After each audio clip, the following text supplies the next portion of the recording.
부르고요. 회당장이라면 그 유대교회에서 꽤 높은 자리에 있는 사람이었음을 가늠할 수 있죠. 또 유대교가 그 유대 나라에서는 국교였기 때문에 그 국교의 회당 장인이 얼마나 고위 관료직이었을까요? 그렇게 한번 생각해 볼 수 있습니다. 그렇다면 그의 이름은 또 무슨 뜻을 담고 있을까요? 야이로란 내가 살리리다 라는 뜻을 가지고 있습니다. 그러니까 그는 유대교의 어떤 대표격으로서 지금 이 본문에 나타나는데 그의 이름은 당시 유대교의 상황을 설명하는 데 사용될 수 있겠죠. 유대교는 살리는 종교여야 했습니다. 영혼을 살리고 아픈 자를 살리고 마음이 상한 자를 위로하는 치유하고 살리는 그런 종교여야 했죠. 하지만 지금 상황이 어떻습니까? 야이로는 살리고 있습니까? 내가 살리리라 야이로는 자기의 어린 딸 하나마저 살리지 못해서 지금 어떻게 하지 하며 발만 동동 구르고 있습니다. 사람을 살려야 하는 유대교가 처한 현실을 보여주는 것이죠. 야이로는 죽어가는 딸을 보면서 백방으로 노력하다가 예수님에 대한 소문을 듣게 됩니다. 예수란 한 청년이 있는데 그가 아픈 자들을 기적으로 잘 고친다는 이야기였죠. 그리고 소식을 들은 그는 망설임 없이 바로 예수께 달려갑니다. 그리고 그 앞에 무릎을 꿇고 청하죠. 예수님, 저희의 딸이 죽게 되었습니다. 부디 저희 집으로 가셔서 저희 아이에게 손을 얹어 구원을 받아 살게 하소서. 내가 살리리라 라는 이름의 뜻을 갖고 있는 이 야이로가 예수님에게 부탁합니다. 내 딸을 살리소서. 당시 유대교는 예수를 하나님의 아들이라고 자신을 사칭하고 다니는 미치광이 정도로 이해했습니다. 그래서 배척하고 모함하고 그랬었죠. 그런데 그 유대교의 수장, 회당장 야이로가 예수 앞에 나와서 무릎 꿇고 무언가를 청하는 모습을 본 사람들은 굉장히 의아했을 것입니다. 그러나 야이로에게 그런 시선 따위는 문제되지 않았죠. 내 딸을 살리려면 한시가 급했기 때문입니다. 그리고 예수님은 흔쾌히 야이로의 청을 들어 그의 집으로 가겠다 말씀하십니다. 그렇게 이제 길을 떠나게 되었는데요. 여기서 잠깐 이야기가 중단됩니다. 그리고 야이로의 집을 향해서 가시던 예수님이 한 여인을 만나게 되시며 또 다른 이야기가 펼쳐지죠. 그 본문이 바로 오늘 저희가 읽었던 본문입니다. 혈루병 여인에 대한 이야기죠. 사실 혈루병 여인에 대한 이 이야기는요. 위아래로 야이로 이야기가 감싸져 있어요. 그래서 샌드위치 구조라고 이제 이야기를 하곤 하는데요. 샌드위치 좋아하시나요? 저는 아침 대용으로 먹는 걸 참 좋아하는데 샌드위치 만드는 방법은 뭐 다 아시겠죠? 빵에다가 내용물 얹고 빵을 덮는 거죠. 그렇게 야이로 이야기가 빵 역할을 하고 혈루병 여인 이야기가 이제 안에 내용물 이야기를 하는 겁니다. 제가 왜 이렇게 구조 얘기를 하느냐, 이 두 이야기를 분리시켜서 보면 안 된다는 걸 말씀드리기 위해서 이렇게 설명을 했습니다. 이 두 이야기는 하나로 읽혀져야 합니다. 그게 이 성경 저자의 의도죠. 그럼 이 혈루병 여인의 이야기와 야이로 이야기가 어떻게 연관성이 있는지 차차 살펴보도록 하겠습니다. 다시 이야기로 돌아가서 야이로 집으로 향하시던 예수님은 갑자기 가던 길을 멈추시고 말씀하십니다. 누가 내 옷에 손을 대었느냐? 사실 바로 윗절에 보면 예수님이 이제 길을 떠나시자 엄청나게 많은 무리가 예수님을 애워싸고 예수님을 따랐다고 써 있어요. 워낙 인기가 있으셨던 예수님이시기에 그냥 그 무리가 멀리 떨어져서 쫓아가는 게 아니라 요즘 연예인이 길거리에 나타나면 사람들이 막 몰려드는 것처럼 그렇게 똑같이 몰려들고 능력이 있다고 또 하니까 막 옷에 손도 대고 손도 잡고 막 그랬었겠죠. 그렇게 많은 사람들이 예수님의 몸을 사신을 터치했을 것입니다. 그런데 예수님은 그런 상황에서 물으시죠. 지금 내 옷에 손을 댄 자가 누구인가? 이 말을 들은 제자들은 황당했습니다. 아니 지금 예수님 옷에 손을 댄 사람이 몇 명인데 이런 말씀을 하시는 거지? 하지만 예수님은 아셨습니다. 무리와는 다른 목적과 마음으로 예수님 옷에 손을 댄 사람을 말이죠. 그리고 한 여인이 예수님께 나와 모든 자신의 사정과 사실을 이야기합니다. 이 여인은 38년간 혈루병을 앓아왔습니다. 혈루병을 다른 말로 유출병이라고 하는데요. 여자가 걸리는 병인데 계속 아래로 피를 쏟는 병이죠. 여인은 병을 고치고자 여러 방면으로 의사를 찾아갔지만 성경에 보면 치료를 받기는커녕 오히려 괴로움만 당했다고 합니다. 그 결과 가산을 모두 탕진하고 길바닥에 나앉는 신세가 되었죠. 그리고 또 말씀에 보면 이 병이 38년간 앓아왔는데 더 심해져서 이제는 거의 죽을 위기에 있다고 말합니다. 이 유대라는 곳에서 유출병이라는 건 사실 단순한 병이 아니었습니다. 어떤 사람의 정체성과 깊은 연관이 있었죠. 왜냐하면 율법에 명시되어 있는 병이었기 때문이에요. 저희 같이 레위기를 잠깐 봤으면 좋겠는데요. 화면 띄워주세요. 레위기 15장 2절 3절 저희 같이 읽어봤으면 좋겠습니다. 이스라엘 자손에게 말하여 이르라. 누구든지 그의 몸에 유출병이 있으면 그 유출병으로 말미암아 부정한 자라. 그의 유출병으로 말미암아 부정함이 이러하니 곧 그의 몸에서 흘러나오든지 그의 몸에서 흘러나오는 것이 막혔든지 부정한 듯.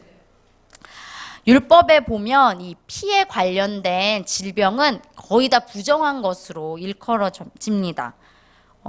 그런데 이 유출병이라는 건 그냥 어쩌다 한번 피가 나는 것도 아니고 한 달에 한번 피가 나는 것도 아니고 이게 계속 피가 흐르는 병이다 보니까 당시에 굉장히 부정한 것으로 여겨졌음을 저희가 추측할 수 있죠. 또한 저희 같이 7절 화면 띄워주시고 7절을 같이 한번 읽어보면 좋겠는데 7절 같이 읽겠습니다. 유출병이 있는 자의 몸에 접촉하는 자는 그의 옷을 빨고 물로 몸을 씻을 것이며 저녁까지 부정하리라. 유출병에 걸린 사람은 자연스럽게 가족과도 격리되고 사회로부터도 고립을 당했습니다. 왜냐하면 이 유출병을 걸린 이 사람이 만지는 사람뿐만 아니라 만지는 다른 구절에도 보면 물건마다 다 부정해진다고 써있기 때문이죠. 다시 말씀으로 돌아와서 이걸 생각하면서 38년 된 혈루병 여인을 한번 생각해 보죠. 이 여인이 예수님께 어떤 행동을 했습니까? 예수님의 옷을 만졌습니다. 그건 이 당시 시대 정서 속에서 상상도 하면 안 되는 일이었습니다. 아니 그냥 길 가던 사람도 아니고 가족도 아니고 하나님의 아들이라고 스스로를 소개하는 예수님께 손을 대어 그를 부정하게 하다니. 하지만 이 여인은 그걸 다 알면서도 예수님을 만졌습니다. 내가 만지면 예수님이 부정해지실 것을 알고도 말이죠. 왜 그랬을까요? 저희 같이 말씀 속에서 그 답을 찾기 원하는데요. 오늘 읽었던 말씀 중에 27절, 28절 27절, 28절을 유년부에서 자주 하는 건데 27절은 남자가 28절은 여자가 한번 읽어보면 좋겠습니다. 27절부터 읽어주세요. 남자분들이 읽어주세요.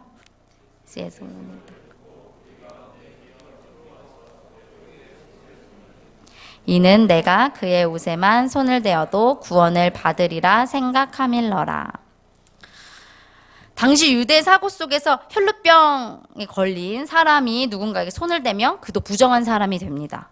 근데 이 여인은 이 말씀을 보면 예수님의 옷에 손을 대면 구원을 받을 것이라 생각했다고 합니다. 이 여인은 대속자 예수님을 이때 알았던 것입니다.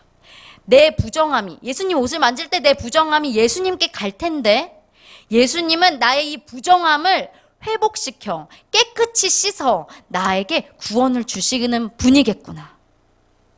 그래서 예수님을 부정하게 만든다는 이 위험을 감수하고도 그 여인은 용기 내어 예수님의 옷을 잡았습니다.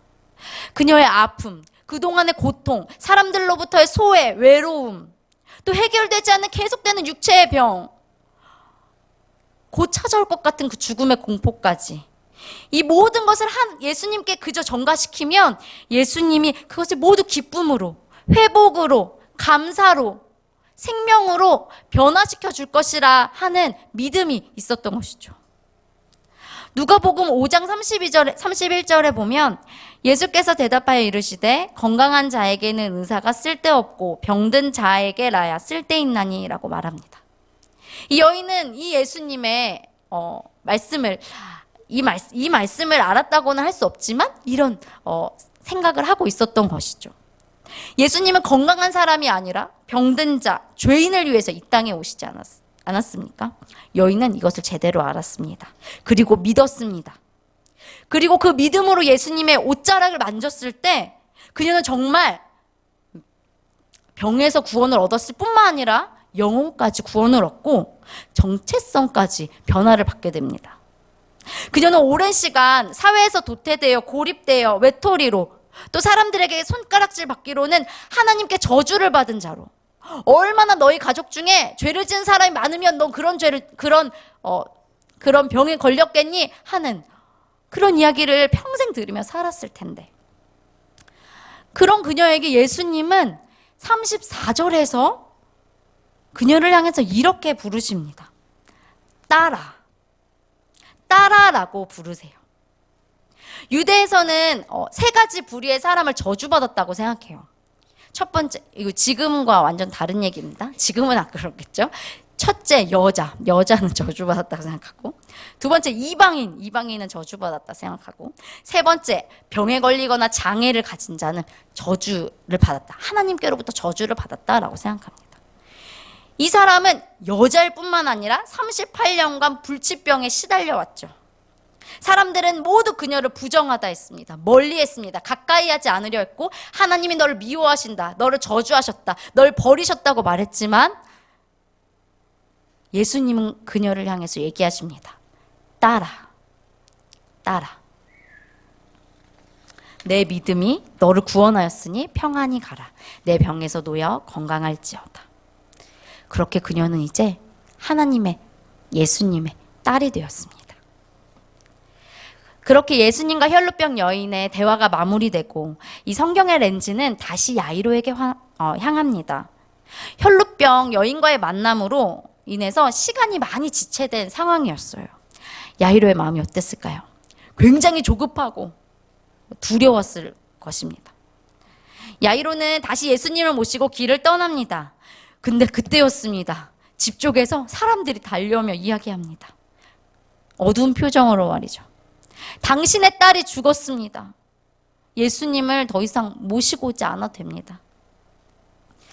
이런 상황에 처해보지 않았다면 어떻게 그의 마음을 헤아릴 수 있을까요?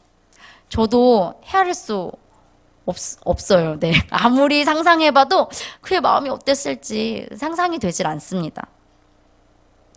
아마 그의 마음에 좀 처음엔 당황스럽다가, 아니야, 이거는 내가 잘못 들은 걸까 부정도 했다가, 계속 사람들이 슬픈 표정으로 울면서 얘기하니까 맞나 싶었다가, 도대체 이렇게 왜 여기서 시간을 허비한 거지? 여기서 허비하지 않았다면 바로 집에 갈 수 있었을 때 하며 예수님을 원망 섞인 눈으로 쳐다봤다가, 그리고 이미 모든 것이 끝났어 하는 마음에 좌절과 낭망이 찾아왔을지도 모르겠다라고 생각해 봅니다.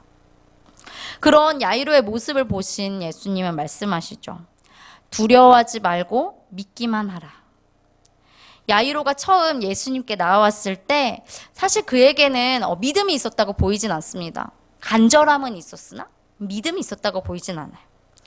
그는 유대 회당장으로 소개가 되었고 또 딸을 너무나 살리고 싶어서 예수님께 나와왔지, 무언가 막 회심을 했다거나 이런 이야기가 없는 거 보니까 그에게 믿음이 있다는 요소를 사실은 찾기가 어렵습니다.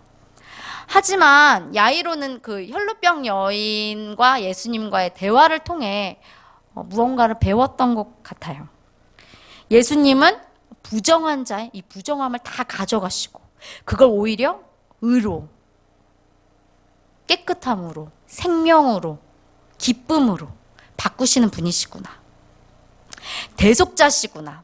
우리의 부정한 걸 다 가져가셔서 그 모든 것을 씻어주시는구나 하는 걸 보게 되었습니다. 그리고 야이로에게 예수님은 믿음을 요구하십니다. 딸이 죽었다는 소식을 들은 야이로에게 말이죠. 예수님은 딸의 죽음을 슬퍼하는 사람들을 향해 말씀하십니다.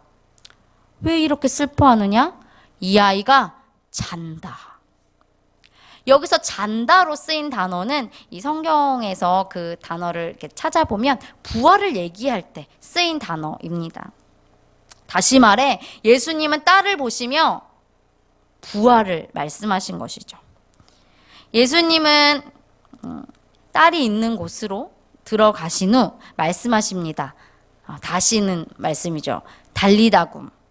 이 달리다굼이라는 단어는요, 사실 뭐 헬라어나 당시에 많이 쓰였던 히브리어 같은 것이 아니라 아람어예요. 아람어는 당시에 정통 히브리인들 중에 아주 일부만 알아들을 수 있는 우리나라로 말하면 좀 어려운 말이었죠.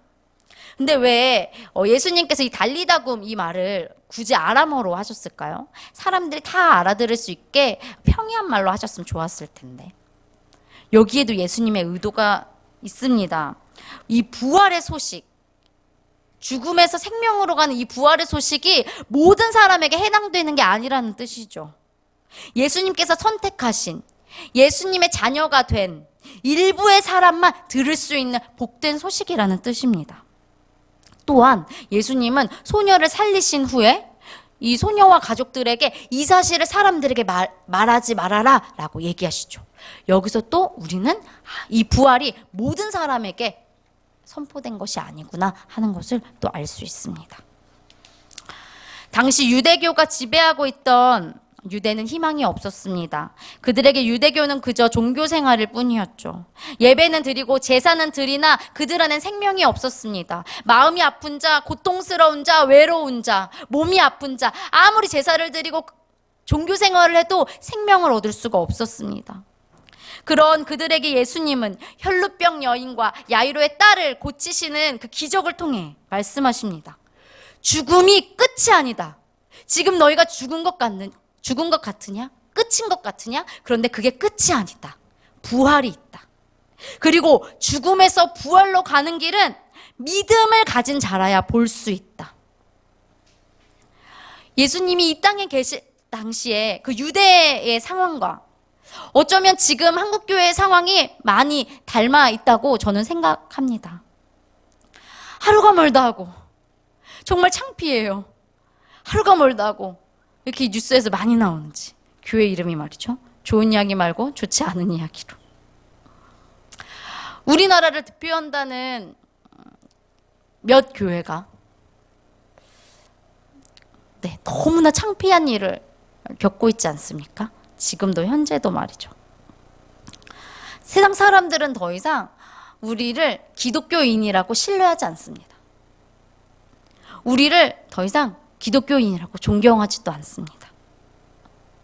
교회의 역동성은 줄어가고 자연스레 많은 성도들이 교회를 빠져나가고 있고 또 더욱 심각한 일은 다음 세대가 급격히 줄고 있다는 것입니다. 사실 제가 어릴 때만 해도 저희 반에서 교회 다니는 친구들에게도 꽤 됐지만 교회 안 다니는 친구들에게 제가 전도를 하려고 예수님 이야기를 해주면 나 그거 이야기 들어봤어. 나 아담과 하와 이야기 들어봤어. 나 예수님 그 얘기 들어봤어. 했습니다. 제가 이렇게 전도하려고 얘기를 하면 애들이 다 들어봤다는 거예요. 교회도 안 다니면서. 그런데 저희 유년부에 그 새신자로 오는 아이들은요. 제 설교를 들으면 충격을 받아요. 처음 들었다는 거죠. 한 번도 들어본 적이 없대요. 그 아이들을 보면 생각했습니다. 그럼 교회에 나오지 못하는 아이가 사실 반에 80%는 될 텐데 그렇게 들었거든요. 그럼 그 80%가 되는 아이들은 몇 년 살진 않았지만 그래도 한 8, 9년 사는 동안 이 이야기를 한 번도 못 들은 것인가? 복음이 이렇게 가리워졌나? 하는 생각이 듭니다. 그러나 예수님이 계시기에 저희에게는 희망이 있습니다. 혈루병 여인의 부정함을 모두 가져가사 그 여인을 구원시켜 주신 예수님이 우리 교회의, 한국 교회의 머리이시기 때문입니다. 믿으시면 아멘 해주세요. 아멘. 여러분의 삶 속에는 어떤 절망과 죽음이 드리워져 있습니까? 그 문제를 모두 가져가시고 그것을 생명으로 바꾸실 분은 오직 예수님이십니다. 예수님만이 우리의 소망이십니다. 예수님만이 우리의 길이십니다. 다만 우리가 기억해야 될 것 한 가지, 아주 중요한 한 가지는 예수님께서 혈루병 여인과 야이로의 믿음을 보셨다는 것입니다. 혈루병 여인은 예수님을 부정하게 할 수 있다는, 그게 잘못되면 사실 자신의 목숨이 위험한데도 불구하고 그런 위험을 무릅쓰고 예수님 앞에 나왔습니다. 왜냐하면 예수님을 믿었기 때문이죠. 나의 모든 부정함을 고쳐주시리라. 나의 아픔을 가져가 주시리라. 그는 대속자, 그는 구원자이시다 하는 믿음이 있었기 때문입니다. 또한 야이로는 끝까지 예수님을 집으로 모시고 갔습니다. 사람들은 예수님께서 하신 이야기를 듣고 웃었습니다. 뭐야? 저 딸이 잔다고? 숨을 안 쉰 지가 지금 몇 분이 됐는데, 얼굴이 창백해지고 온몸이 차가워졌는데, 파랗게 됐는데 도대체 무슨 말을 하는 거야? 야이로에게도 믿음이 있었습니다. 예수님은 죽음을 생명으로 바꾸실 것이라는 이 믿음 말이죠. 우리에게는 믿음이 있습니까? 우리 삶에 드리워진, 또 한국교회에 드리워진 이 절망과 죽음의 이 어두움을 기쁨과 생명으로 바꾸실 예수님에 대한 믿음이 있습니까? 또한 이 혈루병 여인과 야이로는 모두 이 믿음을 그냥 갖고 있었을 뿐만 아니라, 그냥 갖고 있는 것이 아니라 행동으로 표현했습니다. 다시 말해 이 믿음을 삶으로 보여줬죠. 성경의 한 저자는 행함이 없는 믿음은 죽은 믿음이라 했습니다. 행동으로 옮기지 못하는 믿음은 그저 껍데기뿐인 감상과 개념에 지나지 않습니다. 우리가 어떤 믿음의 결단을 하고 행동으로 옮길 때 우리는 정말 예수님께서 그 죽음과 절망을 기쁨과 생명으로 바꾸시는 모습을 보게 될 것입니다. 제가 이 말씀을 준비하면서 저의 삶을 쭉 돌아보며 나는 언제 그렇게 믿음의 결단을 했었나? 그러니까 믿음의 결단을 하나님께서 때때로 계속 요구하시지만 내가 가장 고민 많이 하고 치열하게 생각하다가 결국엔 순종하거나 순종하지 못한 일이 무엇이 있었을까 되돌아봤을 때 두 가지 사건이 생각났어요. 첫 번째 사건은 대학교 때 일인데, 대학교 때 이제 저희 과에, 전 신학과를 나왔죠. 신학과에 공부를 너무 안 하는 친구가 있었어요. 기숙사에 살아요. 교실 강의동까지 이렇게 뛰어오면은 3분이죠. 그런데 수업에 안 와요. 자느라고. 전 이해할 수 없는 친구였죠. 제 동기 중에 제일 이해 못하는 친구. 근데 또 놀 때는 제일 열심히 놀고. 집이 부유하지 않거든요. 근데 학비 걱정을 안 해요. 하나님이 채워주실 거래요. 공부를 안 하는데. 아무튼 전 그 친구를 보면서 한심해 이러면서 학교를 다녔는데, 어느 날 이제 제가 학교에서 주는 장학금 하나를 받게 됐어요. 너무 기쁘다. 100만 원이었는데. 그래, 이 100만 원으로 어떻게 쓸까? 그래, 이거 잘 저축해줬다가 다음 학비를 해야지. 저는 보시다시피 굉장히 성실해서 공부도 열심히 하고, 그리고 남는 시간에는 계속 알바만 하러 다녔어요. 그래서 학비를 스스로 다 벌어야 했기 때문에 학비와 생활비 다 벌어야 돼서 열심히 진짜 치열하게 살았는데, 하나님이 어느 날 기도를 하는데 그 친구한테 그 100만 원을 주라는 거예요. 너무 싫은 거예요. 신학과 100명이거든요. 저 빼면 99명. 99명 중에 사실 어려운 친구 정말 많아요. 그리고 공부도 열심히 하는데 어려운 친구 많거든요. 그런 친구한테 주라시면 내가 기꺼이 줄 텐데 하필이면 걔일까? 하필이면 왜 걔한테 주라 하시지? 정말 이해가 안 돼서 내가 진짜 착각하는 것인가 보다. 일주일을 기도해보자. 근데 정말 예배 자리를 나가며 말씀하시고, 성경을 읽어도 말씀하시고, 자다가도 말씀하시고, 끊임없이 말씀하시는 거예요. 걔한테 100만 원을 주라. 아주 단순한 말씀이었어요. 그리고 전 결국 100만 원을 줬습니다. 근데 그 친구가 제가 100만 원을 줬다는 걸 기억 못 하더라고요. 네. 그리고 또 하나는 몇 년 전에 있었던 일이에요. 몇 년 전 제가 이렇게 머물러서 섬겼던 교회에 한 사역자가 도덕적이지도 않고 더덕 신앙적이지도 않은 일을 하고 있다는 걸 알게 됐습니다. 몰래 알게 된 거 아니고 그 사역자가 저한테 이야기를 해주었어요. 아주 자랑스럽게 부동산 투기를 하고 있다고 말이죠. 그 사역자는 집 11채를 가지고 있다고 저에게 자랑해 주었는데 그게 되게 좋은 재테크 방법이라면서 제가 이제 후배니까 저에게 이렇게 소개를 해 주셨어요. 근데 저는 그게 법망을 좀 피해가는 일이고 그런 일이라도 그 되게 비도덕적이고 비윤리적일 뿐만 아니라 결코 신앙인이 해서는 안 되는 일이라는 걸 알고 있었어요. 왜냐하면 네, 저는 어렸을 때부터 20살 때부터 이 성경과 토지에 대한 신학적인 공부를 혼자 되게 열심히 했거든요. 제 논문도 그거에 관한 거였거든요. 아니, 그 사역자는 그걸 몰랐겠죠. 근데 그 사역자가 그런 식으로 돈을 모으고 있다, 잘 되고 있다, 이런 이야기를 저에게 해주었고, 저는 이게 너무 마음이 불편했습니다. 근데 이제 저에게만 말한 게 아니라 다른 사역자들에게 또 얘기하면서 이게 아름아름 퍼져나갔죠. 하지만 아무 일도 일어나지 않았습니다. 그 사역자는 1년이 지난 후에도 저를 불러 그 이야기를 또다시 하셨어요. 마음이 아주 불안했죠. 그곳에는 저보다 훨씬 더 그 나이가 많으시고 경력이 많으신 선배 목사님, 제가 존경하는 선배 목사님들이 많이 계셨는데 이 선배 목사님들이 다 같이 함구하고 계시다는 이 사실이 이걸 인정해 주는 건가 하는 생각과 아니면 이게 옳은 건지 그른 건지 잘 모르시는 건가 하는 생각이 들었습니다. 하지만 저는 어떻게 선뜻 나설 수가 없었어요. 어쨌거나 저는 후배였고 그래도 교회에서 많이 예쁨을 받았는데 이 이야기를 했다가 공동체 질서를 흐트린다고 혼인하면 어떡하지? 또 교회는 불편한 이야기를 싫어했기 때문에 교회의 덕을 해친다는 이유로. 하지만 저는 주님 앞에서 믿음의 결단을 해야 했죠. 하나님이 계속 그걸 말씀하셨으니까요. 왜냐면 전 그 부분에 관심이 많았고 그 사역자는 저한테 계속 이야기를 했으니까요. 하지만 저는 선뜻 결단이 생기지 않았습니다. 왜냐하면 제가 그 이야기를 했을 때 저에게 어떤 것이 돌아올지 예상이 충분히 되었거든요. 그래서 두려움의 시간을 질질 끌다가 다른 곳으로 옮겨가게 되었습니다. 제가 하지 않아도 하나님은 1년 뒤 그 일을 하셨습니다.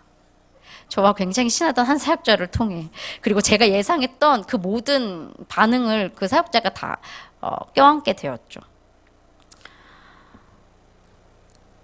네, 저는 이 일을 겪고 또 이 말씀을 준비하면서 그때 생각이 나면서 내가 참 그때 믿음의 결단을 했더라면 내게 주어지는 그런 나중에 그런 후폭풍이 겉에서 보기에는 힘들었을지 몰라도 내가 하나님 앞에 섰을 때는 참 기쁘고 또 그 교회를 그래도 조금이라도 하나님이 원하시는 방향으로 이렇게 나아갈 수 있게 작은 역할을 했다는 것에 하나님 앞에서 감사하며 기뻐할 수 있었을 텐데 나도 그냥 그 자리에 같이 있었으면 좋았을 텐데 나에게 동역자가 없었던 것도 아니고 날 믿어준 사람이 없었던 것도 아니었는데 내가 왜 그 용기를 내지 못했을까? 내가 왜 그렇게 많이 두려워했을까? 내가 그 결단했더라면 죽음과 절망이 생명이 되는 그 현장에 같이 있었을 수도 있었을 텐데 하는 좀 후회가 생겼습니다. 사랑하는 성도 여러분, 여러분에게는 이런 후회가 생기지 않으시기를 바랍니다. 어쩌면 내가 더 좋은 것을 얻는 걸 포기하는 건 쉬울지 몰라요. 하지만 이미 뻔하게 예측되는 어떤 나에게 돌아올 불이익을 감수하면서 바른 길을 가는 것, 그건 정말 어려운 것 같습니다. 하나님은 우리 삶 중간중간 계속 믿음의 결단을 요구하십니다. 다른 사람이 못 보는 걸 보게 하시고 생각이 들게 하시고 느끼게 하시죠. 그건 부활의 하나님을 경험할 아주 좋은 기회입니다. 인간의 눈으로 봤을 때 내가 그 믿음의 결단을 하면 점점 더 죽음의 길로 가는 것 같고 정말 어리석은 것 같고 지혜롭지 못한 것 같고 그럴지라도 사실 그 길 끝에는 그 어둡고 캄캄한 길 끝에는 부활의 하나님이 서 계실 것입니다. 그 주님을 믿음으로 우리의 어려움, 문제, 아픔, 또 두려움, 절망을 하나님께 모두 맡기고 우리의 삶 속에서 하나님께서 요구하시는 믿음의 결단들을 오늘 하시는 그런 귀한 시간이 되었으면 좋겠습니다. 저도 단언할 수는 없지만 말씀을 준비하며 결단했습니다. 다음에 또 그런 기회가 주어지면 그때는 한 번 더 주님 앞에 나아가리라. 네, 이 시간 저희 같이 찬양하고 나아갔으면 좋겠어요.